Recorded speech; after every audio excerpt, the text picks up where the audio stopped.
Le soleil se couchait sur Lagos, teintant le ciel d'orangé et de pourpre alors que la ville s'animait d'une énergie nocturne vibrante. Zainab, désormais bien établie dans le cercle des élites de la ville, voyait son influence grandir chaque jour. Les hommes les plus puissants cherchaient sa compagnie, fascinés par son mystère et sa beauté envoûtante.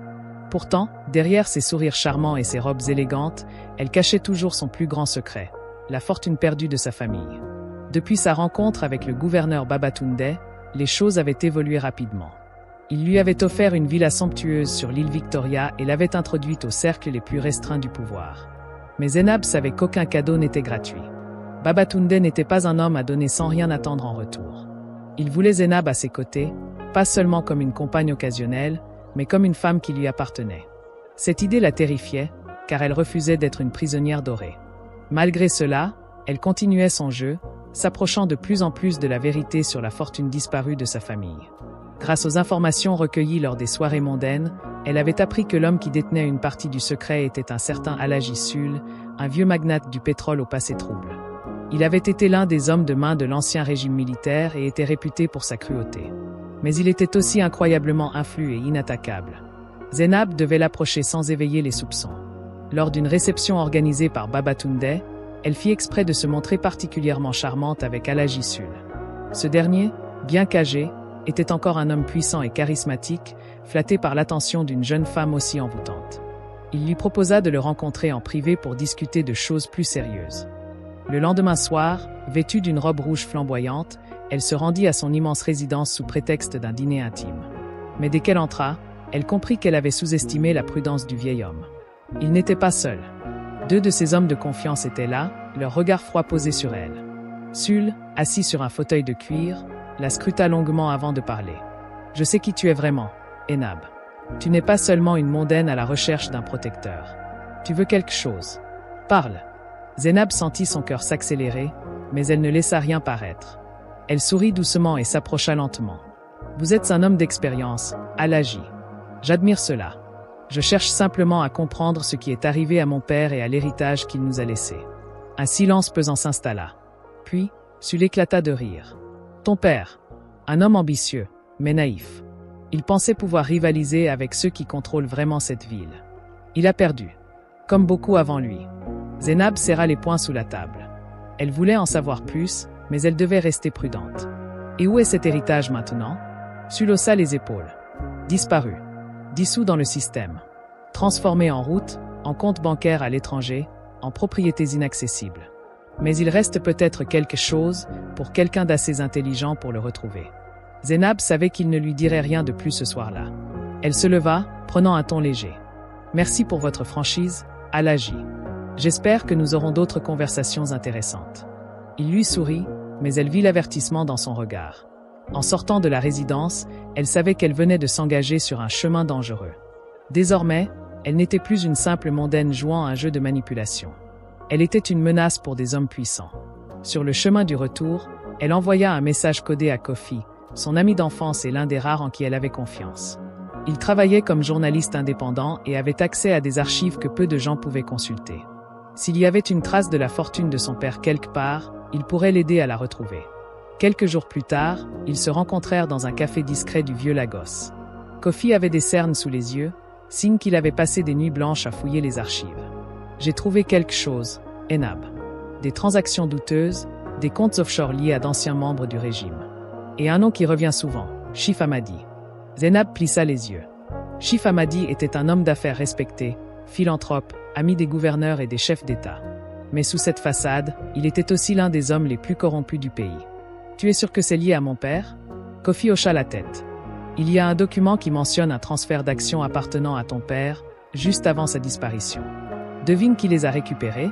Le cœur de Zainab se serra. « Chif Hamadi. » Kofi acquiesça. « Exactement. Si tu veux la vérité, c'est lui que tu dois approcher maintenant. » Zainab prit une profonde inspiration. Elle savait que s'attaquer à Chif Hamadi serait encore plus risqué que de jouer avec Babatunde ou Alaji Sul. Mais elle n'avait plus le choix. Cette fois, elle ne se contenterait pas de poser des questions. Elle allait frapper au cœur du système et réclamer ce qui lui revenait de droit. Dans les jours qui suivirent sa confrontation avec Chif Hamadi, Zainab sentit le poids de la vérité s'abattre sur elle. Elle savait maintenant que l'homme puissant détenait une part cruciale de la fortune perdue de son père, Mais récupérer cet héritage serait une toute autre affaire. Chif Hamadi était un homme dangereux, protégé par son influence et ses relations dans les hautes sphères de Lagos. Pourtant, Zainab n'était pas du genre à reculer devant un défi. Elle commença par surveiller de près les allées et venues d'Hamadi.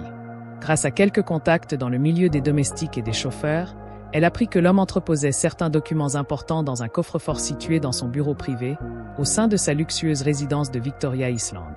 La clé de ce coffre, d'après ses sources, était toujours en possession d'Hamadi ou cachée quelque part dans son bureau. Zainab savait qu'elle ne pouvait pas s'introduire seule dans un tel endroit. Elle se tourna alors vers Dapo, son ami de confiance et un ancien cambrioleur repenti. Dapo, bien que réticent au départ, finit par accepter de l'aider après que Zainab lui eut expliqué la situation et l'injustice dont sa famille avait été victime. Une nuit sans lune, Zainab et Dapo mirent leur plan en action. Dapo avait étudié les horaires des gardes et savait qu'un changement de poste leur laisserait une fenêtre de 10 minutes pour pénétrer dans le bureau. Tandis que Zainab se glissait dans l'ombre, son cœur battait à tout rompre. Ils entrèrent par une porte arrière laissée entr'ouverte par une complice parmi les domestiques. Le bureau d'Hamadi était un espace immense, orné de tableaux d'art coûteux et de sculptures précieuses. Mais Zainab n'avait d'yeux que pour l'imposant coffre-fort dissimulé derrière un rideau épais. Dapo se mit immédiatement au travail, utilisant son expertise pour tenter d'ouvrir la serrure. Mais alors qu'il progressait, un bruit de pas dans le couloir les fit sursauter. Quelqu'un approchait. Zainab et Dapo eurent à peine le temps de se cacher derrière un large canapé avant que la porte ne s'ouvre brusquement. Hamadi entra, accompagné de 2 hommes de main. Il semblait préoccupé, discutant à voix basse avec ses acolytes. « Il faut redoubler de vigilance », disait-il. « Cette fille est plus maligne que je ne le pensais. Je veux qu'on la surveille de près. » Zainab retint son souffle. Il savait qu'elle enquêtait. Si elle se faisait attraper ici, elle risquait bien plus qu'une simple mise en garde. Après quelques minutes qui semblèrent une éternité, Hamadi quitta enfin la pièce. Dès que les pas s'éloignèrent, Dapo reprit son travail avec une intensité renouvelée. Finalement, un déclic retentit. Le coffre s'ouvrit. À l'intérieur, des liasses de billets, des documents d'affaires, et surtout, un vieux dossier portant le nom de son père. Zainab s'en empara et le feuilleta rapidement. Son cœur s'arrêta en découvrant une lettre signée de la main de son père, détaillant un accord entre lui et Hamadi, un accord qui avait été rompu de manière frauduleuse. Il y avait aussi des preuves montrant que la fortune de sa famille avait été détournée et blanchie à travers plusieurs sociétés écrans. Mais alors qu'elle rangeait les documents dans son sac, une alarme retentit. Quelqu'un avait repéré leur intrusion. Dapo la tira par le bras. « Il faut sortir d'ici, maintenant. » Ils coururent à travers les couloirs, évitant de justesse les gardes qui arrivaient en sens inverse. Zainab et Dapo réussirent à se faufiler par la porte arrière et à disparaître dans la nuit, poursuivis par des cris et des menaces lancées par les hommes d'Hamadi. Une fois en sécurité dans une planque de fortune, Zainab et Dapo examinèrent les documents plus attentivement. Tout était là, la preuve irréfutable qu'Hamadi avait volé la fortune de sa famille et manipulé les affaires pour masquer son crime. Mais maintenant, elle se retrouvait avec un dilemme.